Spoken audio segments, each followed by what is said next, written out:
सर्व नागरिकांना आवाहन आहे, नंदुरबार शहरामध्ये ईदची मिरवणूक दरम्यान जे दगडफेक झाली आणि त्या 2 गटामध्ये जे दगडफेक झाली त्याच्यामुळे शहराचे जे काही कायदा व सुव्यवस्थेचा प्रश्न आहे त्याच्यावर प्रश्न निर्माण झालेला आहे।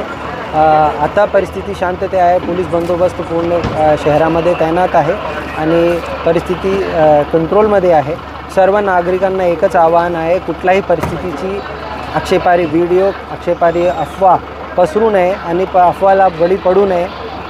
कोणी जर अफवा पसरवतील तर त्यांच्यावर कायदेशीर कारवाई सख्तपणे करण्यात येईल आणि या घटनेमध्ये जे काही जबाबदार आहे ते सर्वांना निष्पन्न करून त्यांच्या विरुद्ध कायदेशीर कारवाई करण्यात येईल।